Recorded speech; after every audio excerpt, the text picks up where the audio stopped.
Kape, kape. Big tango, big tango. On March 16, 1521,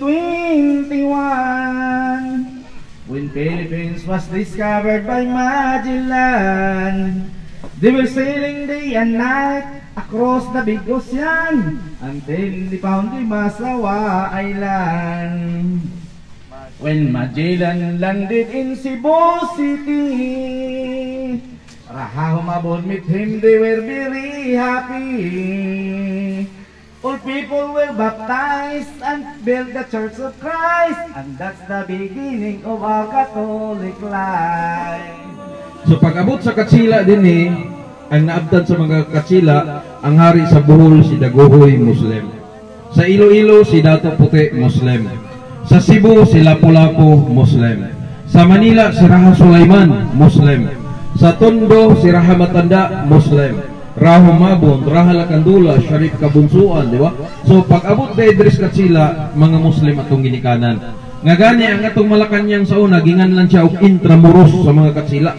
But pasabot kampo sa mga Muros, antod karon napanas Manila. O ang atong nasod, gingan lang din siya sa una sa atong katigwalangan og Maharlika. Nga gipulihan siya Pilipinas, sadyang napildin na ta, gikan sa ngalan ni Haring Pilipi, hari sa Espanya. Diba? So Maharlika. So mo nga ako ay Pilipino may dugong Maharlika. So kita dito na natin dugong nga Muslim. Diba? O ang Manila gikan sa pulong din na siya nga Arabic nga ambot pasabot Manila. Nasa ilalim ng pangangalaga ng Allah. Diba? Nasa ilalong sa pangangalaga sa labang makagagahom. So mo na nga Muslim tungod kay importante ang paglantaw sa atong katigulangan.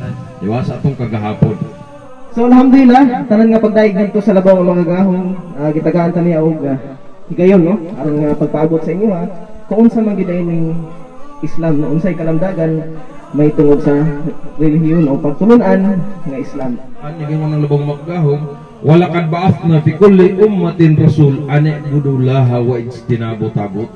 So ingon ang labaw mga gahom, sa pagkatinuod gipakanaog ko si Abraham, si Solomon, si Jacob, si John the Baptist, si Kristo, si Noah o ang tanan nga mga propeta anya budullah para tudluan mo sa insakto nga pagsimba ug ilayo mo sa mga sayop nga pamaagi.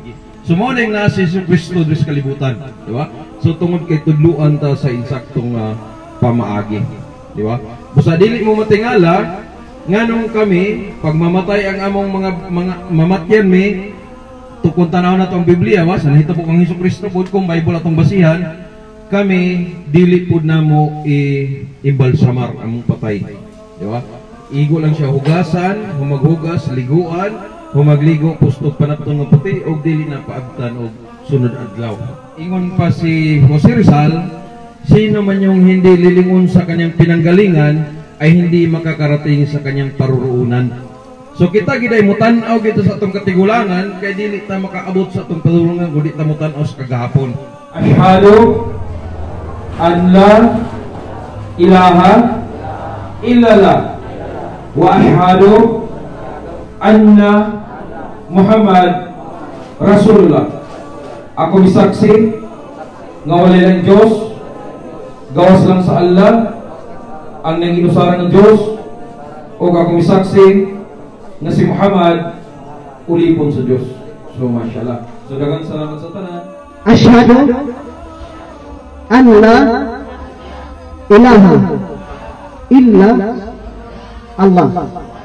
Ashhadu anna Muhammadan Rasulullah. Ako nagasaksi nga walay ang Diyos, nga aming simbahon gawas lamang sa naginusa nga labaw nga makagahom Diyos sa tanan mga propeta.